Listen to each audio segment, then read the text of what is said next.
Well, I first met Mr. Cohee in 1982 at Sierra Summit. September 2004 was when I first met Tim Cohee. During the City League night racing, we called it rat races here in South Lake Tahoe. And I remember first meeting Tim, I think it was in May of 1993. We were in the process of upgrading Chair 6, our Cornish chair. The day he came to Kirkwood to interview for the position of president of our company. 1993, when we first bought our lot in East Meadows. Met Tim back in 1988. I first met Tim about 8 years ago, in 2002. When we pulled into Catalina, none other than Tim Cohee came out in the dinghy as the dock hand to greet us and give us a ride back to the dock. So, you know, that was really my first encounter with Tim Cohee, was over at Catalina. My son reminded me it was when he was a first-year J5.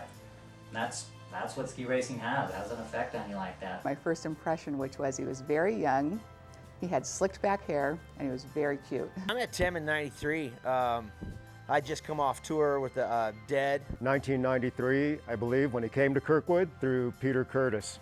I met Tim at Sunday River. I was doing college sales. I met Tim at Snow Summit. I believe it was early 80s, and that is in Big Bear, Southern California. I first met Tim in 1994, I believe. Not sure if it was actually a proper introduction. I'd had my pass pulled for skiing in a closed area, and I'd gotten called into the ski school director's office at the time. It was Peter Curtis. And when Peter called me in the door, into his office, he closed the door, and in the back of the office was Tim. And I'm thinking, oh great, I got the president of the company, my boss here, about to chew me out for skiing out of bounds. So Peter Curtis' time kind of read me the riot act, gave me the do's and don'ts of what I should be doing. And at that time, Tim looks directly at Pete and says, you know, there's one thing about being a local idiot, every village has one. And just did his hysterical little laugh and walked on out, never made eye contact me with anything. And for the next 2 seasons, I think that's what he referred to me as, was the village idiot.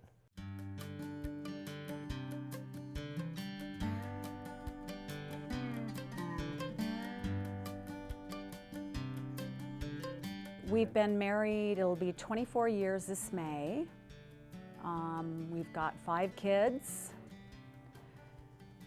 Oh my goodness.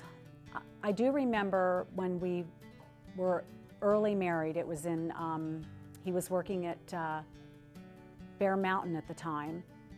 And we had Taylor, who's my stepson, and we had Chase and Nick. And he never took a day off, ever. And we had a talk, and I said, look, you know, if this marriage is going to work, you're going to have to take a day off because, you know, we need to connect here. So I think for a while he started taking a day off. That didn't last very long. As you all know, he's a workaholic. He does take days off to go to his kids' functions, which is very, very special, and I'm very grateful for that. Sitting in the office with him, and he says, you know, Mike, I understand that you're maybe 10 years older than I think you are. And have you ever thought about getting your hair fixed? Because if you did, you'd really look young. And so I said, you know, Tim, if what I've got going for me is my hair, we're both in a lot of trouble. Tim and I traveled together to Europe. We went on the French tour, where we went to about 10 resorts in, I think, 8 or 9 days, and we actually were roommates. And a lot of the stories I can't tell, but one I will tell was we had lunch in the shade of Mont Blanc, just this beautiful place in Chamonix, and after a day that Tim had tried snowboarding for the first time, so that was pretty interesting. Being so athletic, had a few challenges and worked up a little bit of a sweat.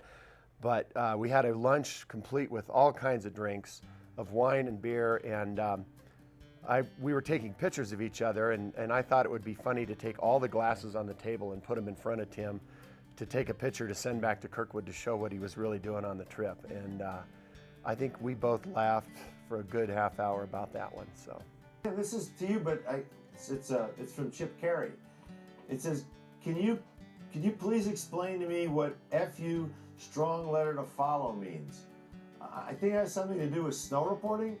Is it possible that there's a disagreement between Sunday River and Sugarloaf with the amount of snow that falls? We all went to a bar. All the construction workers went to a bar every day after work. And after a couple of weeks, all of a sudden the bartender walks over and says, "This beer's on that gentleman over there, Tim Cohee." So I see this stereotypical blonde surfer dude from Southern California, the kind that we all pictured when we grew up back east. And he comes over and he says, "Hey, heard a lot about you, and I just want to tell you what's going on, what's going to happen here at Bear Mountain." And within about 20 minutes of his drive and intensity and his passion, I was frothing at the mouth. I couldn't wait to get back to work the next day. He asked me some questions about ski boots, and I tried to give him an answer, and he looked right through me, and right then I knew this is a guy that kind of knows his stuff. And then I found out a little bit later that he was the CEO, general manager of Kirkwood, and that was the first time that I met him. It was really impressive because it left an impression on me that I needed to get my act together to impress this guy if I was going to be around that resort for any amount of time.